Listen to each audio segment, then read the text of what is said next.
Today I am here with Denise Donoghue, the mortgage nerd. Woo! And we're talking about the crazy things that are going on in the market today and what we're seeing with multiple offers. And basically I wanted to visit with Denise to help you all learn what you need to do as a buyer to make your offers stand out and be ahead of the game when we've got multiple offers. There's two things. Most of the time what we hear is the first thing you have to do is get pre-qualified. But there's a difference. Pre-qualified basically means that the client went online or verbally stated what their income is, what their assets are. It doesn't mean though that a lender has validated that that information actually meets the guidelines and the formulas that lenders use from an underwriting standpoint. Okay. So for example, someone might go online and say, I make $5,000 a month as a base salary every single month.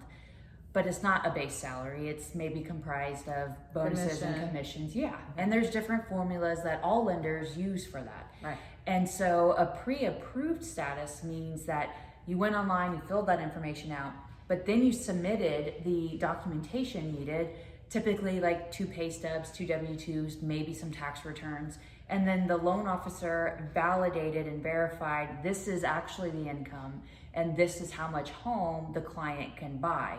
And so a pre-approved status is a much superior status. It gives the seller complete confidence that something's not going to go south with the financing because the lender has verified documentation and ultimately feels better about accepting an offer from a pre-approved client versus a pre-qualified, and they're both free. So makes sense. So then the question would be, well, how long does it take? Obviously you can go online, you can fill all that stuff out and get pre-approved pretty quickly.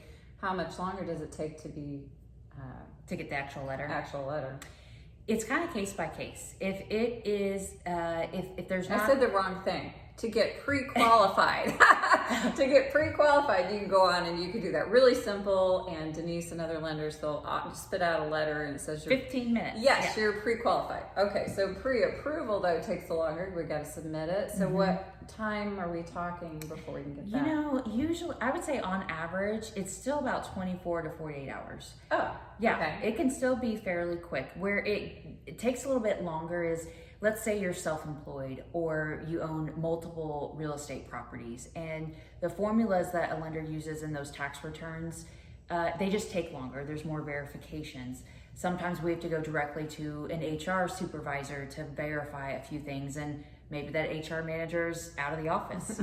And so that could take a little while. But if it's your plain Jane, we've got W-2s and pay stubs. Our team, it takes about 24 to 48 hours to crank out, and now you've got that pre-approval letter, and so it's worth it. 15 minutes, you don't typically want to spend, you don't want a verification in 15 minutes for the largest asset that you're going to purchase. Right. So right. You wouldn't go under surgery and be like, okay, surgeon, get your job done in 15 minutes. You're like, okay, no, let's slow it down a little bit. So. Okay, so it doesn't take that long. I thought it would take longer, so that's a win-win. So if you're a buyer, you need to reach out to me. We need to make a plan.